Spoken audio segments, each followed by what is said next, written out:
E nós vamos conversar com o jurista Ives Gandra Martins. Doutor Ives, o senhor me ouve bem? Eu estou ouvindo perfeitamente.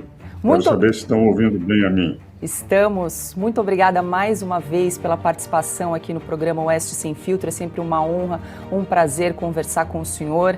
Essa mente brilhante, sempre trabalhando, sempre ativo.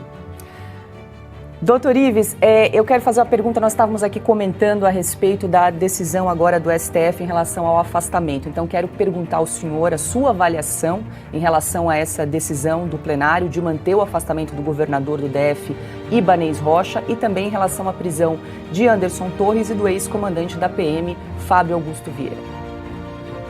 Veja o seguinte, a minha posição é uma posição de divergência, o que é normal no direito, entre a visão de todos esses fatos, por parte não só da Suprema Corte, como do governo federal, e aquela como eu tenho interpretado a Constituição. Isso no direito é comum. Quando há uma decisão por 6 votos a 5 na Suprema Corte, 5 ministros não concordaram com aquela decisão, que às vezes é obrigatória para todo o país. Então, a minha posição, eu vou dizer como eu interpreto, e aí, evidentemente, vocês tiram conclusão. Em primeiro lugar, o artigo 5º do inciso 43 da Constituição declara que crime de terrorismo, e o terrorismo é definido por uma lei 13.260, que diz destruição de prédios públicos, etc., constitui terrorismo.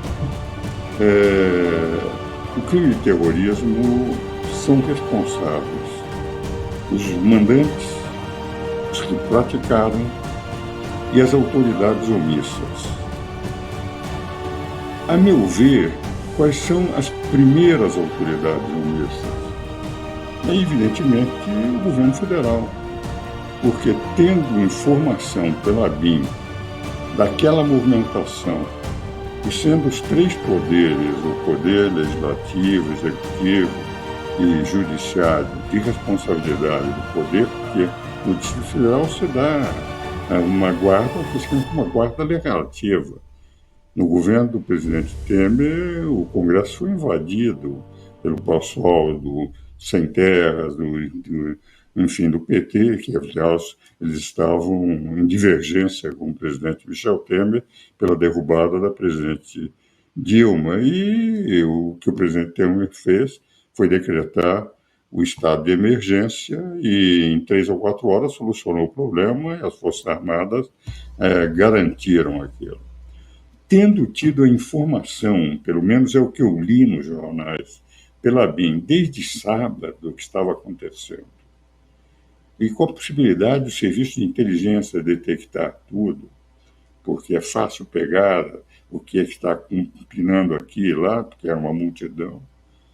A coisa mais simples teria sido o ministro da Justiça dizer o seguinte: embora a matéria seja interna, a função da defesa do Ministério da Defesa é de defender contra o inimigo externo, fundamentalmente, nos pedir para proteger os prédios.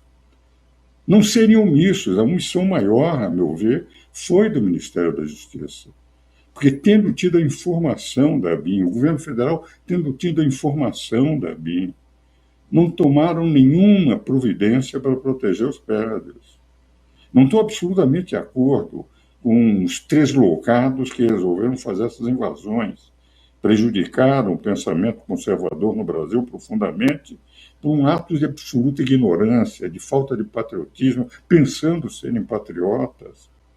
Mas a verdade é que o artigo 43 diz que as autoridades que se omitiram, e o governo federal teve essas informações pela BIM, teve desde sábado que estava sendo feito, que havia esse risco, e não tomaram, o governo federal, as providências. Quer dizer, deveria ter dito, mesmo para o governo estadual, para o governo distrital, melhor dizendo, olha, nós vamos ter um risco, os senhores venham, tragam tudo o que há de soldados à disposição.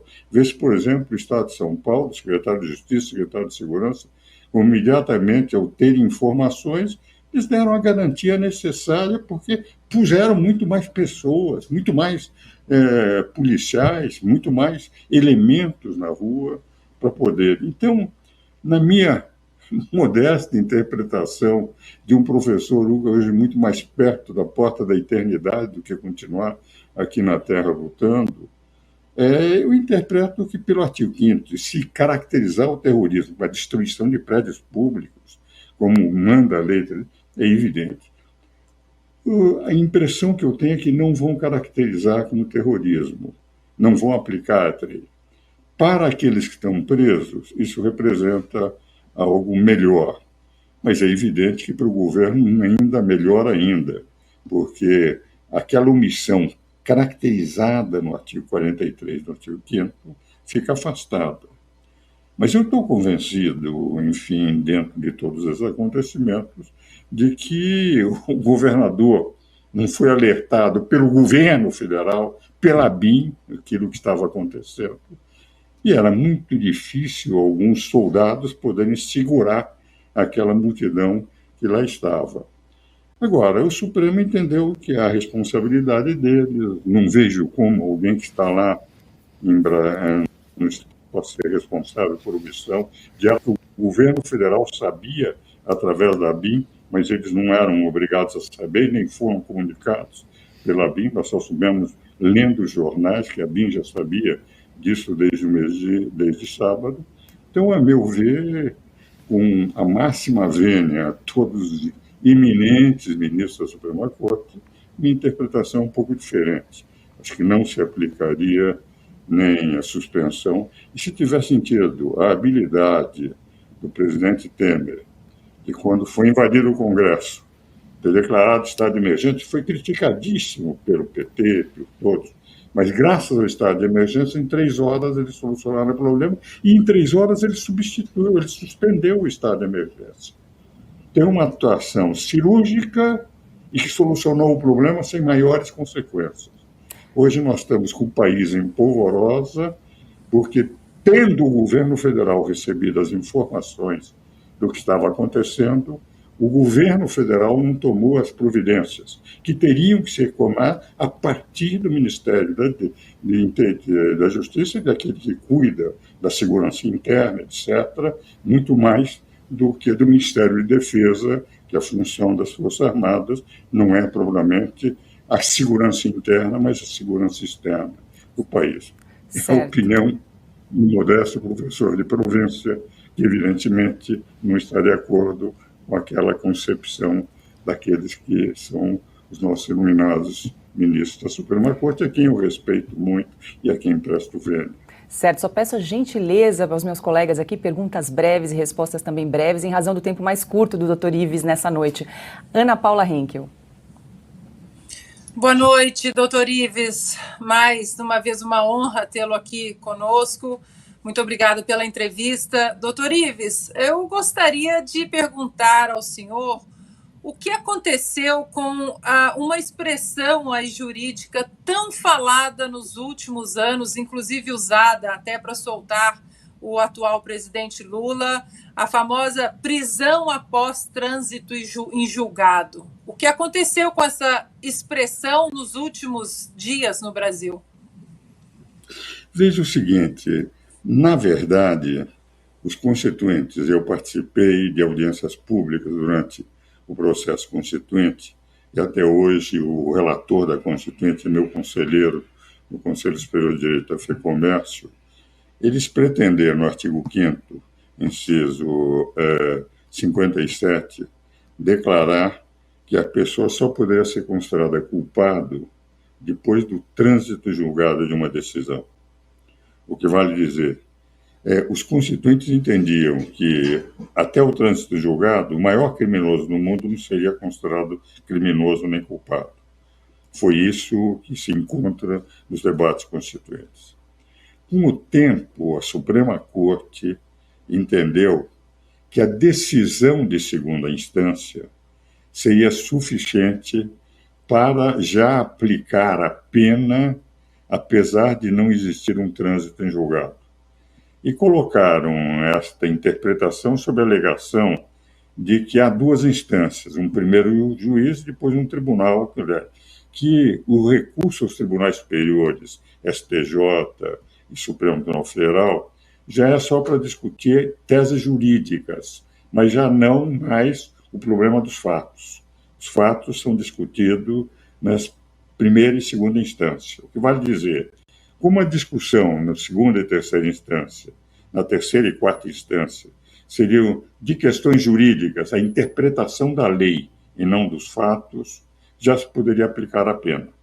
E daí se começou a aplicar para muita gente, até que chegou, no caso do presidente Lula, quando condenado por segunda instância, evidentemente, se aplicou a jurisprudência, que era pacífica, na Suprema Corte, não a interpretação que os constituintes tinham dado ao inciso 57, mas a interpretação que a Constituição declarou em relação de dois tribunais diferentes, dos tribunais em que examinam direito e fatos, que é a primeira instância, e o tribunal colegiado de recurso, e os tribunais que só examinam questões jurídicas, mas não examinando questões de fatos. No momento em que resolveram refazer, nós tivemos, a meu ver, três fatos que, no caso do presidente Lula, que mudou essa orientação, vieram a determinar, digamos, o resgate do presidente Lula. Em primeiro lugar, foi o ministro Fachin. Sempre foi alegado que não tinha havido competência de foro para o juiz Sérgio Moro condenar o presidente Lula, desde a primeira instância. O juiz Sérgio Moro entendeu que o foro era competente, que qualquer juiz federal pode discutir sobre qualquer questão federal em qualquer parte do Brasil. Foi para o Tribunal Federal de Recursos e três desembargadores, ilustres desembargadores, alguns com obras escritas de grande valor no campo do direito, inclusive um deles, eu tenho livros escritos com eles, o Paulsen, decidiram que não havia incompetência de foro. Depois foi para o STJ, a mesma coisa, e no Supremo Tribunal Federal, por 6 votos a 5, se entendeu também que não havia incompetência de foro. Anos depois, o ministro Fachin entendeu que o foro era incompetente e anulou todos os processos. Daí, na mesma época, se discutia com outro relator, que era o ministro Gilmar Mendes, se o presidente Lula, o juiz Sérgio Moro, teria sido ou não suspeito, e num voto extremamente longo, detalhado, o ministro Gilmar Mendes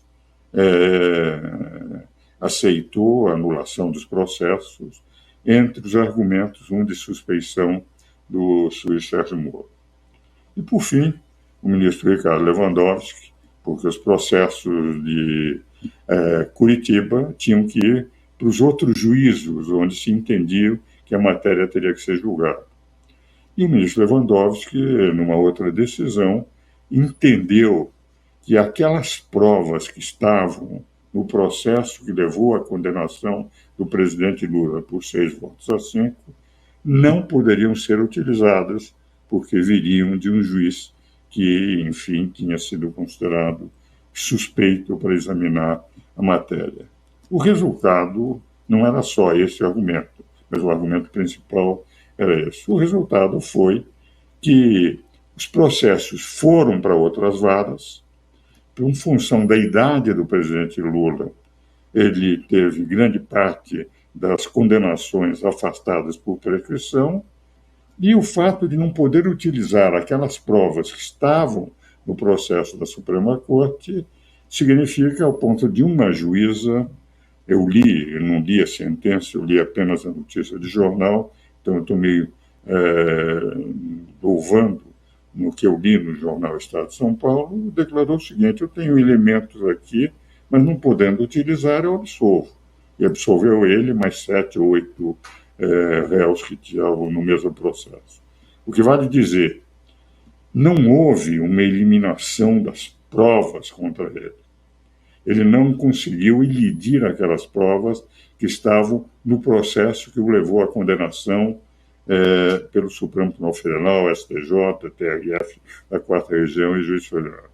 Ele teve, evidentemente, novos julgamentos, e quase todos por prescrição em função da idade, e ao mesmo tempo da não utilização, não haver tempo suficiente para produzir novas provas, ele foi absolvido. Foi este o processo, quer dizer, então, só em conclusão, não houve elisão das provas, não houve o afastamento das provas de corrupção do presidente Lula. Mas, por outro lado, houve absolvição do presidente Lula em decorrente dessa reformulação do julgamento da própria Suprema Corte, fundamentalmente a partir de 3 relatorias do ministro Fachin, no primeiro caso, num habeas corpus, a segunda relatoria do ministro, esse sim, num processo colegiado do ministro Gilmar Mendes, e a decisão do ministro Lewandowski dizendo que teriam que fazer novamente as provas produzir, já que havia sido levantada a suspeição do juiz Sérgio Moro. Então, ele foi absolvido, não houve, evidentemente, trânsito em julgado, e, por fim, ele também não elediu as provas que estavam nos processos em que ele foi condenado.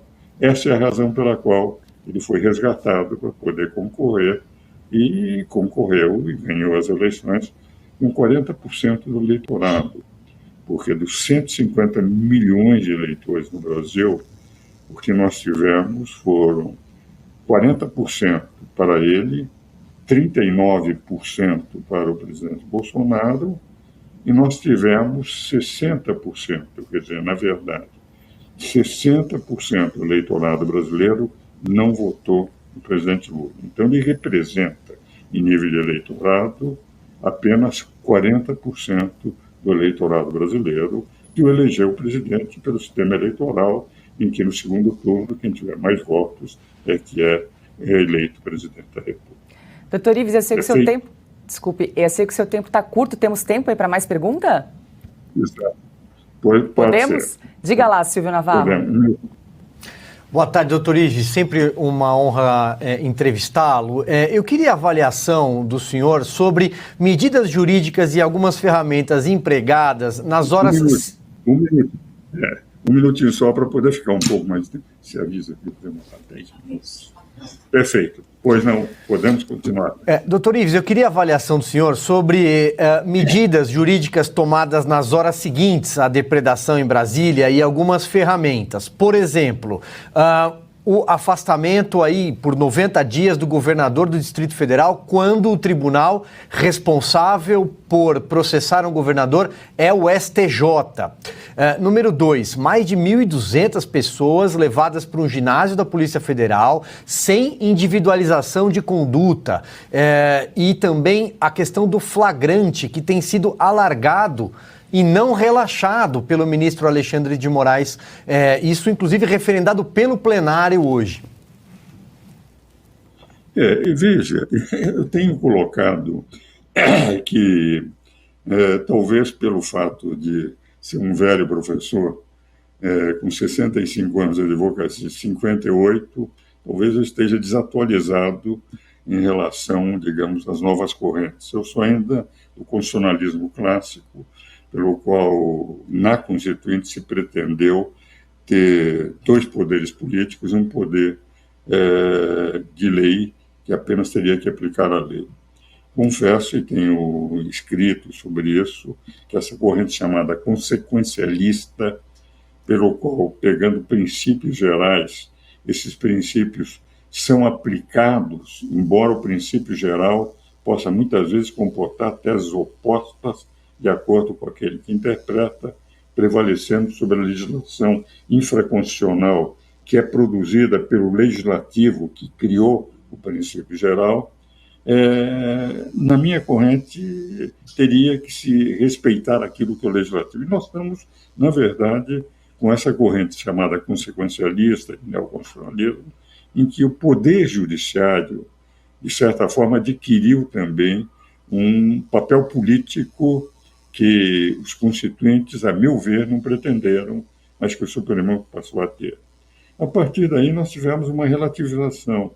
Nós tivemos, muitas vezes, leis sendo criadas pelo Supremo Tribunal Federal à luz da interpretação de um princípio geral, embora não criada pelo Legislativo. E a partir daí, por exemplo, o conceito de flagrante perpétuo, como, por exemplo, como está flagrante aquilo que está num programa de televisão, num vídeo, algo semelhante, determinadas interpretações que são dadas, que eles entendem que é aplicação dos princípios gerais. Ora, dentro dessa linha, nós tivemos uma banalização das prisões. Antigamente, uma prisão provisória era provisória rápida, imediatamente se dava conhecimento ao advogado, que tinha acesso para imediatamente tomar posição. As prisões preventivas seriam, como dizia o velho Canuto Mendes de Almeida, para aquele sujeito que quisesse fugir, entende? Então, tinha que se pegar para que ele não fugisse, mas os processos legais passariam sem necessidade de prisão. Quando eu comecei a advogar, em 1957, como solicitador, 58 como advogado, entende? Eram raríssimos. Então, nós passamos a ter um conceito que qualquer fato já justificaria a prisão.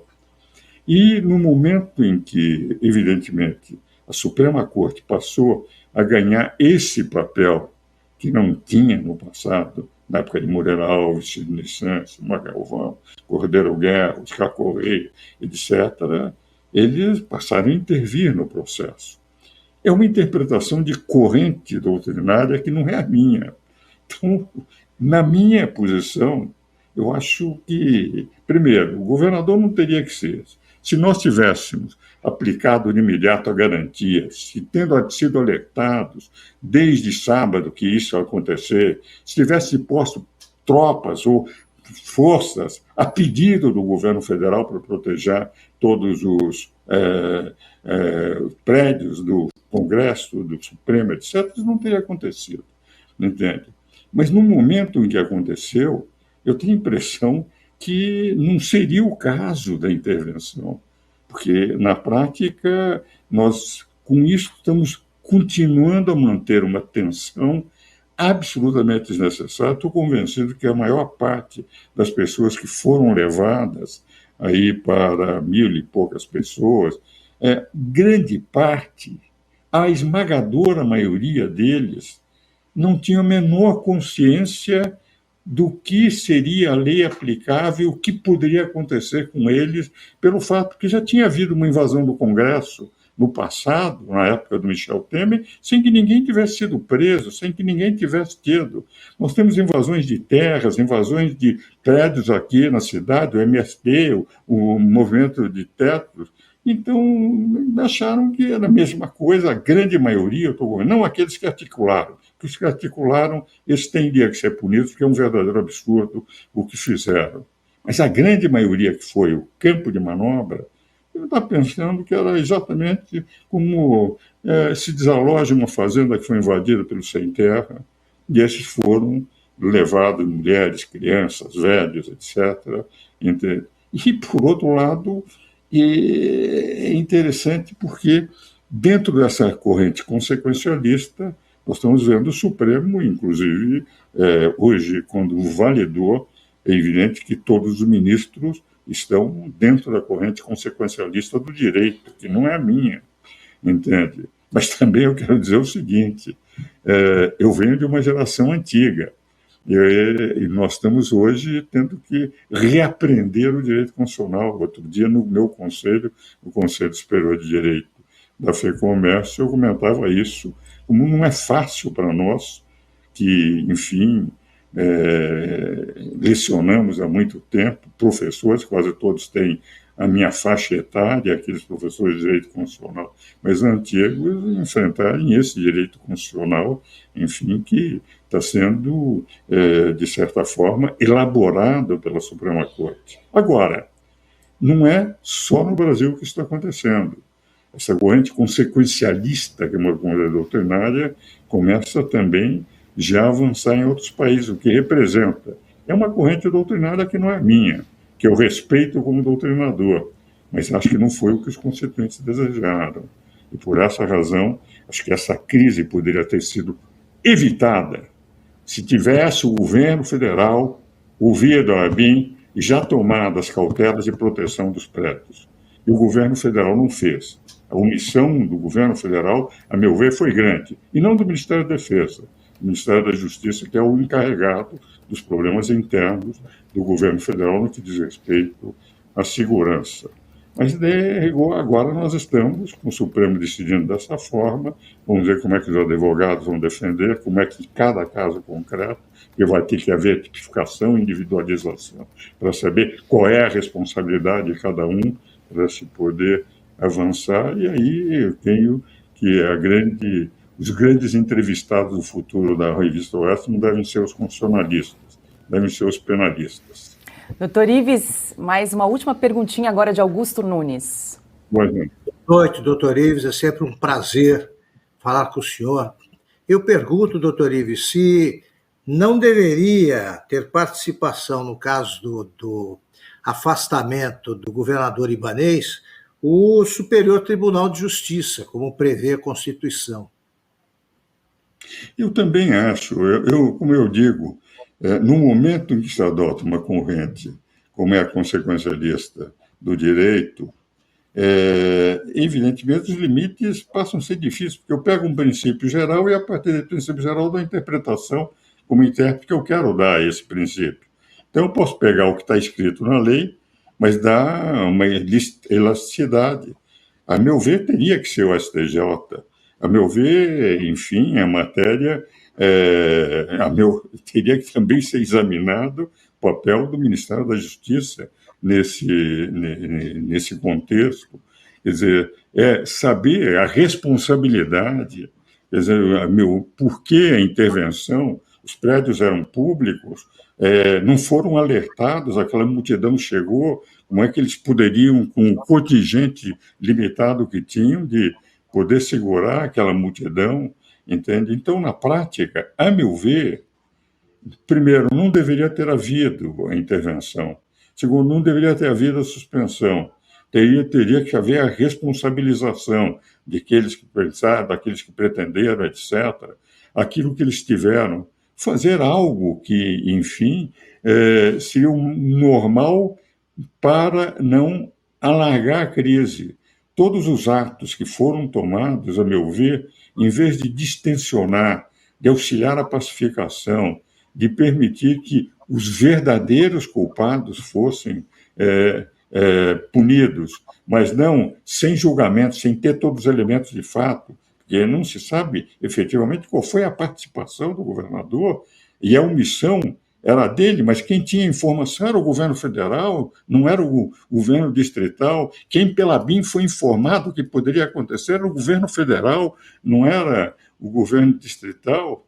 Então, os senhores compreendem, eu, apenas jurista, não sou nada mais do que professor e advogado, eu só posso interpretar. Eu acho que, enfim, não é a minha interpretação. Eu acho que não deveria ter sido feito. Acho que poderíamos ter distensionado, poderíamos já estar num ambiente muito mais calmo nesse momento.